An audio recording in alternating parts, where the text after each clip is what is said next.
priorities. And not from any vindictiveness. Nobody's vindictive. Caught in the massive inflationary pressures that have hit us in world trade, and with the balance of payments difficulties that we have had to declare our priorities clearly. And one of our priorities is to try to discourage the consumption of gas because we can't afford it. One of the first things we did was to stop importation of the gas guzzlers. You know, the cars that are lucky if you get 10 miles to the gallon out of them. We stopped that a long time ago because we just couldn't afford the gas bill. In any case, the cars were too big. You know, it's a mountainous country with winding roads, and some of the cars, you had to articulate them in the middle to get them around the corners. And that's not very easy to do. And secondly, we now stopped the importation of cars altogether because we just don't think it's a priority in foreign exchange. And besides, it's a good thing not to import cars for a time, because a lot of people will develop skills in maintenance and repair work and build a stronger base to that side of the economy and the workforce. And the cars, you know, they can keep running. And I see a heck of a lot of cars in Jamaica anyway, and they all seem to be running, so I don't think there's a problem. Now, over certain other things, we've said very frankly to the people that for two reasons we can't allow the old level of imports. Reason number one, because we have to go through a period of sacrifice, during which Jamaica depends less on importing things that other people make, so that we learn to make them for ourselves. With 25% unemployment, we really cannot afford to have a society that takes its purchasing power to support other economies that are not suffering our problems when we could do those things for ourselves. That's one. And secondly is just a straight, immediate response to balance of payments difficulties themselves. Where apart from reasons of economic policy, we also have had to cut out the whole range of luxury imports so as to leave the foreign exchange for the essentials. Now that has created shortages. And you know, we have been honest with the people. We warned them it was going to happen. And we are sorry about it, and you know, nobody is being mean about it. And a lot of people are taking it with great courage. And a lot of other people feel that there is some sort of inbuilt right to some product, which really isn't essential. And because they've got their minds locked into that product and can't get that particular product, they think the whole world has come to an end because it isn't available. We're sorry about that, but you know, life is a tough business and we have to survive. This then is the root issue then, the willingness of a people to pay a price in order to achieve a certain kind of society. I guess this is the root question. This is the root question, and the Jamaican people, the majority of the Jamaican people have the will. You know, we fought the last election in December 1976 without a promise. All we promised was a tough time. But we said the reason why we're going to make these sacrifices is because I must have made nearly 200 speeches all over Jamaica, and every speech carried one message. There is no easy road, but if you're going to become an independent nation, if you're going to build a society that's based on the idea of justice, you must start with the objective realities that you're dealing with. And you're going to have to pay a price, but you're paying a price for your children. How does one stop the brush fire, though it seems to be a contagion? It seems as though one person's unrest seems to be catching. Yeah. And now from the very wealthy who are leaving, you see middle-class Jamaicans, tellers in banks and things of that nature, who are becoming restless. That must concern you, and how do you grapple with that? The only way, it is a great concern, and one is worried about it, and we do our best to try to give people a better understanding about it. The only thing that you can do is a constant political education. First of all, you have to be absolutely honest, which I always try to be, and we always try to be. Never fool the people. Never give the people any false hopes. Treat the people on a basis of respect for their intelligence. And the second thing is to just constantly explain, constantly set in a context the sacrifices of today as being the contribution to a particular kind of society that you're going to build in the future. And you know, it's very interesting in that there are a lot of people who get very upset, and some eventually give up the struggle and leave. But you'd be amazed at how many... A new international economic order. Describe that, and also how it is germane to Jamaica. Just one small comment. I first begun talking about a new world economic order and the problems that make it necessary and I hope inevitable in 1970. And there's a group of us who have been working on this for a long time, but new ideas take a long time to get to the surface of the world's consciousness. But there's a group of us who have seen this for a long time, and I would explain it in this way.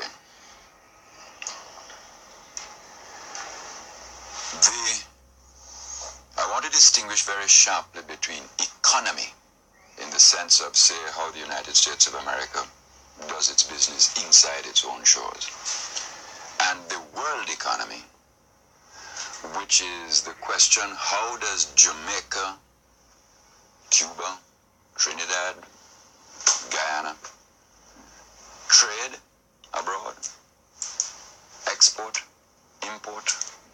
How does capital move from one country to another?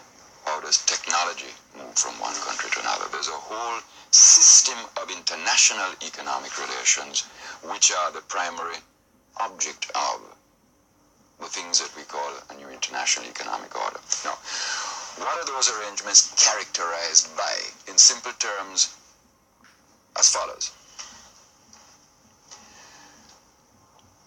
In that world, there are really two parts. I'm oversimplifying somewhat. There is the developed Western nation, which has enormous industrial power, very developed technology, and which were originally the countries that were the rulers, yes, the colonizers, the imperialists. There is the great majority of the world's population who were the colonized, who were the victims of imperialism, who don't have great industrial power, who do not have great technology, who are essentially the producers of primary products, because that is how imperialism developed. You developed a colony to supply raw materials and to be a dumping ground for manufactured goods. Now, if you look at what happens within that system, historically, we as a small country import tractors, machinery, all the things that we do not have the size and the sophistication to do for ourselves. And the prices of those things move inexorably upward year after year after year. And we have to import those things. To pay for those things, we sell sugar. And one year we may get the price bumping up a little. Most years the price is just where it always was. And so we're caught in a situation where every time we send sugar for a tractor, every year we're sending more sugar, but we don't have more land. So that in the end we are condemned to poverty by the nature of the exchange. There is nowhere else to go except down. We're in the dilemma as a result that when we talk about progress, we're trying to get to the second floor of progress on a system that only has a down escalator. That's our problem. How to run up the escalator that's going down. I want to say all praises to Yahweh Hashem Yashai, the brothers to the elders of GMS, and shalom to all the brothers doing this work in sincerity. Right? I'm just done play basically a Norman Manley speech, right? He must say a lot of things in the speech, but where me I go direct it to is Cuba's situation, right? Because Cuba, he mentioned in there that Cuba are one of the countries that I try, right? Cuba was trying to be self-sufficient, right?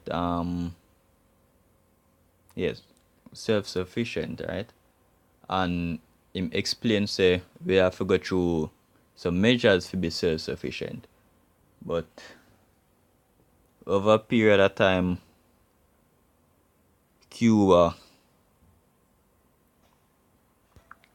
get drawn back, right? Cuba get drawn back into the world, so to speak, Right, so we're gonna just read that little information here about Cuba and get a couple scriptures, right? It's a this from the Jamaica Observer. It says EU submit Cuba normalization accord for approval. You say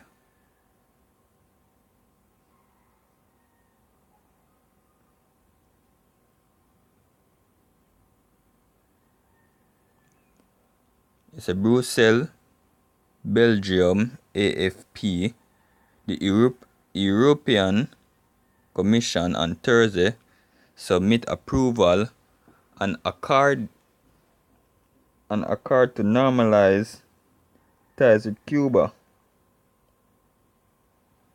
Long strained by the EU's backing of human rights activists, is one of the world's last communist states.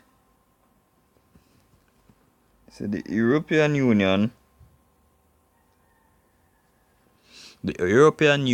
and Cuba settled their difference in March as US President Barack Obama brought Havana back from the cold after nearly 60 strained years. Right? Did I explain, and Norman did that explain as well. So Cuba did have to go through measures for be self-sufficient, independent, to be accurate, right? It says 60 extra years with the West. The commissions said it had present a political dialogue and cooperation agreement PDCA with Cuba to the 28th EU member state for signing. The PDCA opens new avenue to support Cuba's process of economic and social modernization. Get the word there real quick. Give me a sec there.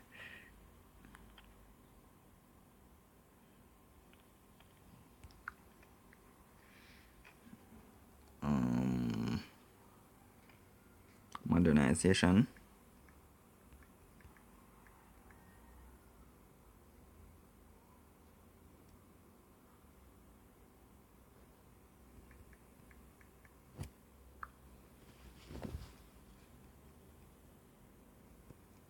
Modernize. To make something modern or more suited to present style or needs. To become modern, to be in use the newest information method or technology.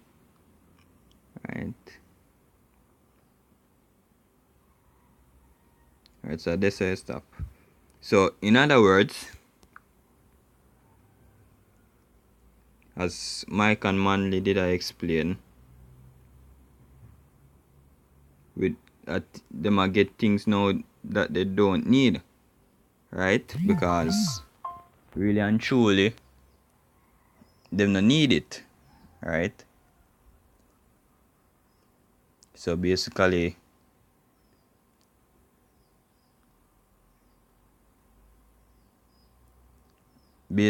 all of this is to trap Cuba, right? Because the elites them have a plan, and the plan is to get all nation under one government, right? To rule the world. Right, so we're gonna get a couple scriptures.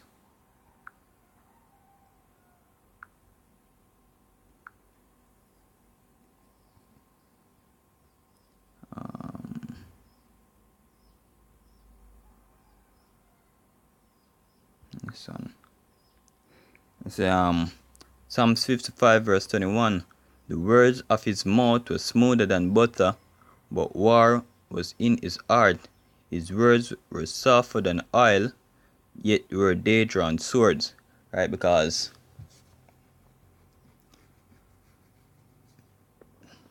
even though he make it, him spice it up for the people them, say yo modernize and to make them country better. And that the real plan. Right? The real plan is to get every nation in his system. Right? Say.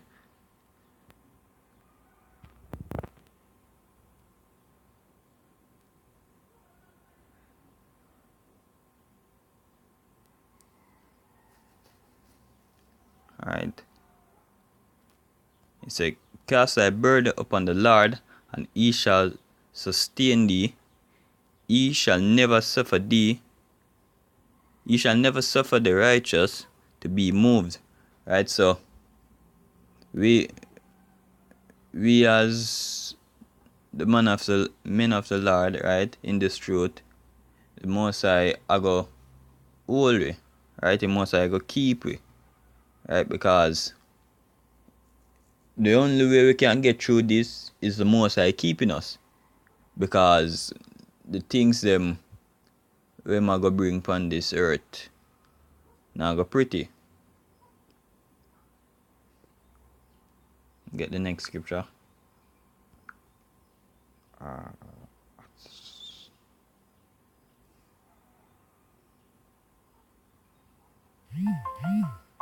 Let's say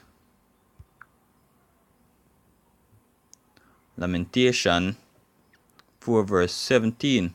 As for us, our eyes as yet fail for our vain help. Right? Because the help where them are push towards Cuba right now, and the help where them give Jamaica, we bring in this situation of almost defaulting. We never really need it. Right? We never need it. You see, in our watching, we have watched for a nation that could not save us. We never need them help. Right? We're supposed to watch for the Most High is coming. Right? Because him a go get you out of this hellhole. Not a nation, not Esau. Right? They hunt our steps that we cannot go in our street. Right? Martial law. Right? Because even the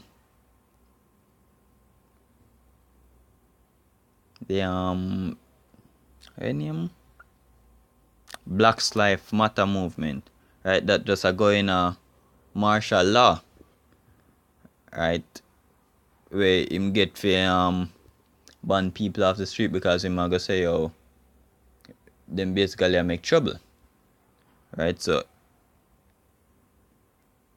him they hunt our steps that we cannot go in our streets.